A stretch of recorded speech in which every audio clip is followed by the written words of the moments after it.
I don't think a lot of people are signing up with the thought that they are going to die for the righteousness of the society.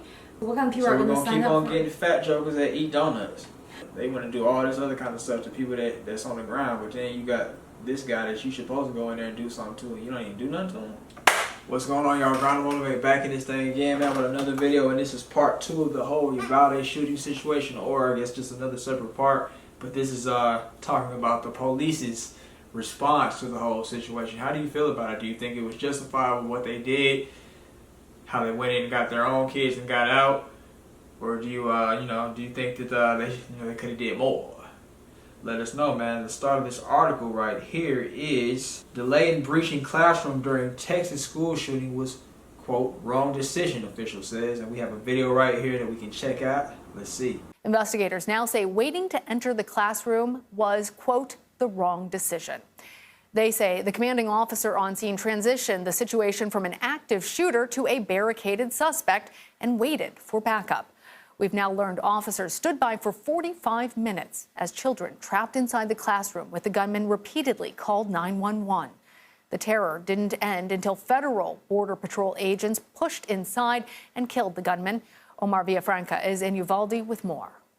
Even with 19 officers outside the classroom, including members of a federal Border Patrol tactical unit ready to engage the shooter, the decision was made to wait. Of course it was not the right decision. It was the wrong decision, period. There's no excuse for that. With officers a few feet away, teachers and students made repeated 911 calls from inside the classroom, begging for police to come and help them. She's called back and said there was 8 to 9 students alive. Student, child, called back and was told to stay on the line and be very quiet. She told 911 that he shot the door. She asked 911 to please send the police now. You had 911 calls at 12:10, 12:13, yes. 12:16. The shooter wasn't killed until 12:50. Did any of those 911 callers survive? Yes. Both or I can't tell you that with certainty, but more than one survived. Days later, and new details are still coming out on what happened Tuesday morning. Investigators say after the shooter crashed a car near the school, he got out and shot at a funeral home across the street and then at the school itself. He then hopped over a fence and entered the school building through a door that had been propped open by a teacher. And the original story on how a school resource officer was the first to engage the shooter turned out to be wrong. Investigators say the school resource officer was not even on campus. The new details have forced Texas Governor Greg Abbott to answer questions on why he initially praised the police response hours after the shooting. The information that I was given turned out in part to be inaccurate, and I'm absolutely livid about that. The changing narrative on what happened and details on why police waited to enter the classroom has many Robb Elementary parents astounded and angry. As a mother of, I would do that. Which I don't understand is why they did it. And why? That's their job, to put themselves in risk. Christian and Jessica Garcia's daughter, Kylie, survived the shooting. But now the family and many in the community are questioning why police didn't act sooner. Why didn't they make the right decision? Why didn't they go in? They got their own assault rifles. They got their vests. That's their job. That's what they're there for. Just nothing, no words to describe, not disappointed. And I'm telling you something right now, Jesus. An anonymous donor has donated $175,000 to cover the funeral expenses of the 19 children and 2 teachers who were killed. And tomorrow we're expecting President Biden to visit Uvalde to pay his respects. Lana? Omar, people here you're reporting, especially when you were asking those questions about the 911 calls, and they are crushed. They are furious. Do we know anything more about why officers did not confront the gunman sooner? Well, we're learning that the Uvalde ISD police chief was the commanding officer and at the scene and held the federal tactical unit back because they had now declared that he had declared that area a barricaded suspect and no longer an active shooter and was waiting for more reinforcements to come in. Omar. About that But since he's barricaded, we just stay outside. Does that make sense? I guess because it's like you think he's got like a more tactical position and everything like that. But just the initial part, the fact that they didn't do anything, what do you think about that? I want to know, is it because they don't have a clear shot? It's like if they shoot him, it might injure other kids potentially too. Like they need to give a better explanation other than, yeah, it was a wrong decision, you know? Yeah. But also the guy that spoke, he wasn't at the scene. So I want to hear it from the guy that wasn't at the scene giving this order. Like, why did he decide to do I want that? to hear from that guy too. Mm-hmm. I really do, really bad actually. I want to hear what he has to say for himself. Here's the article though. The decision by the on-site commander to delay breaching the classroom of the Texas elementary school during the mass shooting this week was the wrong decision, authorities said Friday. Nearly 20 officers stood in the hallway outside of classrooms during the attack on Robb Elementary School for more than 45 minutes before agents used a master key to open the door and confront the gunman, Texas Department of Public Safety Director Stephen McCraw said at a news conference. The on-site commander identified the Associated Press as the school district's police chief believed 18-year-old Salvador Ramos was barricaded in a classroom in Uvalde during Tuesday's attack and that the children were not at risk. McCraw, huh? Okay. He said it just sounded like he was just punked out to me. That's what it sounded like.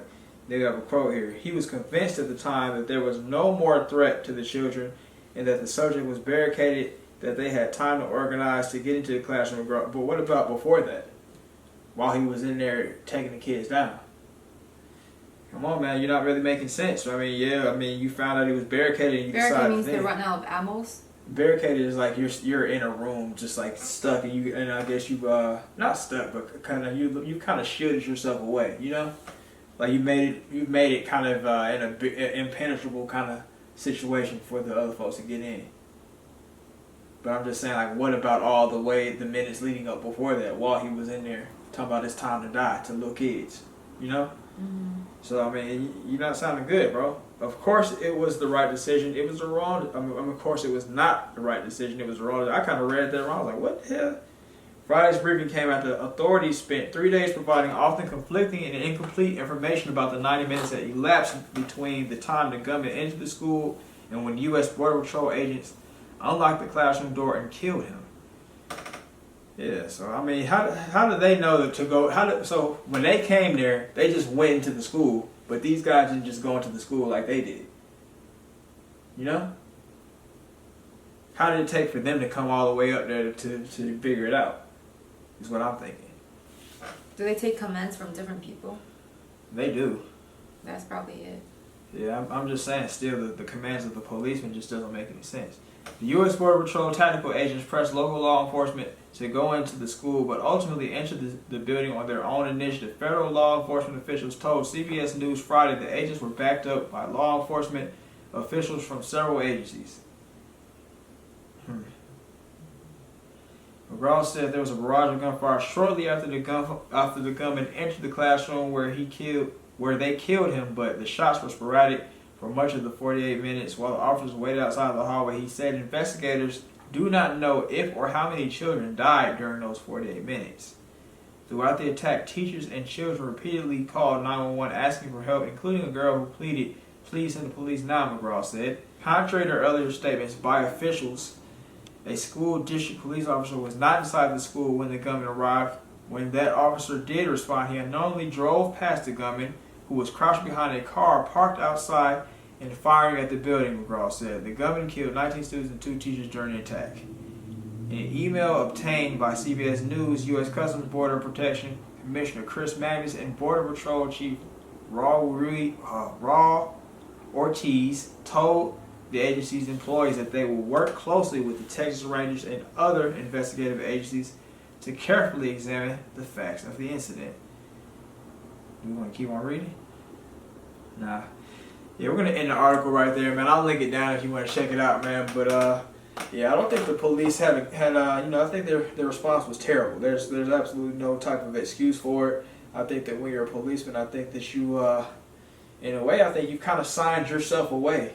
You know what I mean? Mm-hmm. Like you're not really yourself anymore. I mean, the citizens do indeed pay you, but at the same time, you're supposed to be this person that upholds the law and defends everybody. And but again, you're not yourself anymore. You have to listen to the command. So it's like if your order is to hold, fire, then you can't do shit. Yeah, well then that's the command. He needs to also have that same thought. Like we're not here. We're not ourselves anymore. We're here for the people. So he should have went in there. Yeah, so it's like you can't just blame it on all police officers saying they're a coward. It's the person that made the decision caused it. Like, why did he make that decision? Yeah. I think that's... Do you think he should be fired? He needs to explain why he made a decision, and then we can assess from there. I think he should be fired. Because we don't know what kind of information he got. Yeah. Like, because this is all he said, she said, whatever. We're getting third sources, all that. So it's like secondhand sources. So like, I want to know what exactly happened. But it's like, I do think it just sounds really bizarre that they had almost 50 minutes to make a decision and they were just like waiting out there. And also, what was the person that was supposed to be at school but wasn't there and drove past the shooter? I don't know what the hell his dumb ass. What? No. What's his title? That's my question. He's the resource officer at the school. At the school? Yeah. What does the resource officer at the school do? Like, I guess I don't know. Well, like at the school, they always have a police officer on duty. Oh, so he's like the police officer on campus. Yeah. So he's supposed to be there, but he's not. Yeah, he wasn't there. Yeah. So that person, it was slacking too. Like, so he needs to get fired. Yeah, he definitely needs to be taking responsibility. Okay. Like you're supposed to be on duty, and then you just like. Yeah, I'm pretty sure a lot of people do that. You know, they sneak off, but it's like, yeah, you did it on the wrong day, on the wrong time. So, too bad. Like this happened, and now you have to be responsible for it. Yeah, was he sneaking off, or was he not supposed to be there though? If he was supposed to be on duty, then. Yeah, I guess if you're. Yeah, I don't think there's a day when the resource officer takes a day off. Yeah, I don't think I've ever seen that. Like they take shifts, right? I've only seen it used to be only one dude that was a resource officer at our school, so I don't really know too much about all that shifts and stuff like that. Maybe it's like lunchtime. I don't know, but either way, it's like I just feel like a lot of explanation needs to be done to the parents, to the school, and to the general public that are following the news. Do you think the parents should file lawsuits? Why not?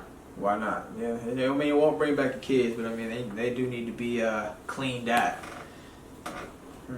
I don't know. I think I don't know. Lawsuit against who? The police. The police, yeah. The police department? Yeah. The state police. Because it's the federal that make the order. This is really weird to me, like how the federal and state has this weird, like, interesting, like, conflict, and you know. I thought the state police made that order, No, and I thought the federal people came up and they were like, "No, you can't come in." No, the state were the one that didn't go in. It's the federal, because it's always the local police that gets there first. Yeah. And then I thought I heard in the end it's the federal that made the order. Yeah, but so I think it was like another group of people came after the state police, and then finally the border patrol people came and they did the job. So the border patrol people is the federal people, right? That would be another Yeah, so it's like the state people can do their job, so the federal people have to intervene and do their job. Maybe it wasn't federal that I'm thinking it was like a SWAT team or something that came up after the regular police. Maybe that's what it was. But it doesn't make any sense regardless. I say fire them all. Get them out of there. But that's just me. What do you guys think about that, man? Should the policemen be fired? Should the parents file a lawsuit? Everything. Let us know everything that you think about it, man.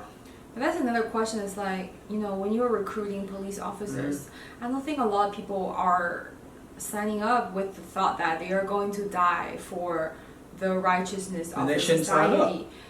So it's like the police unit is not people who are willing to give up their lives, right? You know, so but again, if that's the thing that people need to have when they're signing up for this position, the police is going to be short of staff for sure. They need to first pay more, and they need to have really strict rules and regulations on what kind of people are allowed to get in there. Like when you sign up, you have to sign it to be like, oh yeah, my life ain't mine no more. Yeah, once we enforce that rule, nobody's gonna sign up for that job, because why? Like I'm just trying to feed my family, and now you're telling me I have to give up my life for a 9-to-5 job. But as a job of such as the police, it shouldn't be I'm just trying to feed my family kind of deal. You shouldn't be able to just do that. But like if you don't, like you said before, like if you don't pay me enough, why would I sign up for a job that would cost my life if you're paying me $60K how much do you think per they should year? pay them? At least 100? No, it's more like if I die, what you gonna do to my family? Are you gonna take care of them for life? That should be a thing. Okay, we can have that. That would be a thing. You take care of them for life. But still, I think if I'm married to a police officer, I wouldn't I would rather you stay safe. You find a job that's safe, than you die and then I'm gonna be taken care of. Because I would rather you be alive and be next to me. Yeah. So I'm gonna talk you out of being a police officer, or I'm just not gonna marry one. So it's like, yeah. So that's a problem too. It's like, you know. So what kind of people are gonna sign up for? So we're gonna keep on getting fat jokers that eat donuts. It's just, I think it's, after all, it's the gun control law. It's like, it doesn't make sense that the bad person is having the same weapon as the good person. It's like, what the hell? It doesn't make any sense. You got a point there too, but the police got to do better. And not just in this aspect, there are other aspects they need to do better in. The one time where they're supposed to shine, they don't shine. That's just my thoughts on it. They want to do all this other kind of stuff to people that's on the ground, but then you got this guy that you supposed to go in there and do something to, and you don't even do nothing to him. Whack. But yeah, that's it for the video right there. Y'all let us know what y'all think about it. If you watched it to this point, thank you. Have a great day, and we'll see you next time.